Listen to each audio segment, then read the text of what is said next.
বঙ্গবন্ধুর ৭১-এর আগে আর বঙ্গবন্ধু ৭১-এর পরে দুইটার মধ্যে যদি আপনি পার্থক্য করেন, ৭১-এর আগে বঙ্গবন্ধু ছিল মানবিক বঙ্গবন্ধু, আর ৭১-এর পরে বঙ্গবন্ধু ছিল নিষ্ঠুর বঙ্গবন্ধু।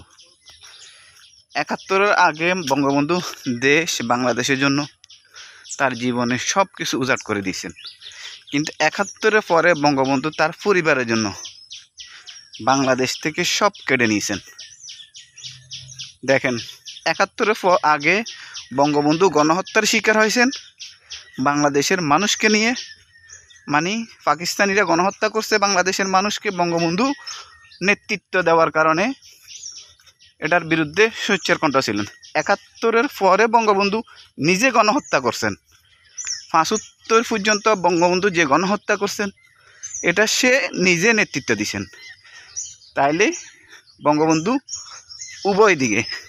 এখন দেখেন, মানুষ ভালোকে পছন্দ করছে, তাই বঙ্গবন্ধুকে রিয়েক্ট করছে, বঙ্গবন্ধুকে সম্মান করছে, বঙ্গবন্ধুকে মানে এমন উপরে তুলছে যেখানে অন্য কাউকে তুলে নেয়।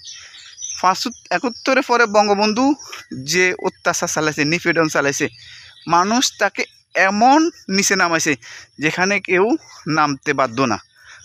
ঠিক আছে, তাইলে বঙ্গবন্ধুর পূজা করা, বঙ্গবন্ধু যেমন ভালো ছিলেন বঙ্গবন্ধু তেমন খারাপ ছিলেন, কারণ বঙ্গবন্ধুকে আপনার লোভে পেয়ে গেছে, লোভে পেয়ে যাওয়ার কারণে বঙ্গবন্ধু এই গণহত্যাগুলো চালাইছিলেন।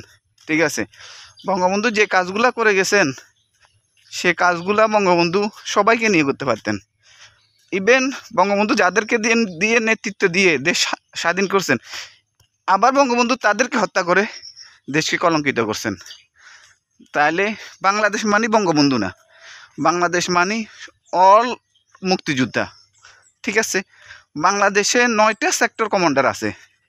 বাংলাদেশের এই 9টা সেক্টরের নেতৃত্ব দিয়েছিলেন জেনারেল ওসমানী, কিন্তু আজকে 9টা সেক্টর কমান্ডারকে স্মরণ করা হয় না, জেনারেল ওসমানীকে স্মরণ করা না, শুধুমাত্র বঙ্গবন্ধু আর বাংলাদেশের 2টা রাজনৈতিক দল আছে, এই 2টা রাজনৈতিক দলকে লিডারদের স্মরণ করা হয়। কেন এরকম হবে? মুক্তিযোদ্ধা মানে কি 2টা রাজনৈতিক দলের 2টা লিডার এরকম না, মুক্তিযোদ্ধা মানে অল সেক্টর, অল বাংলাদেশ। ঠিক আছে, 9টা সেক্টরে যারা নেতৃত্ব দিচ্ছে মুক্তিযোদ্ধা মানে তারা, এবং সর্বদিনে জেনারেল ওসমানী।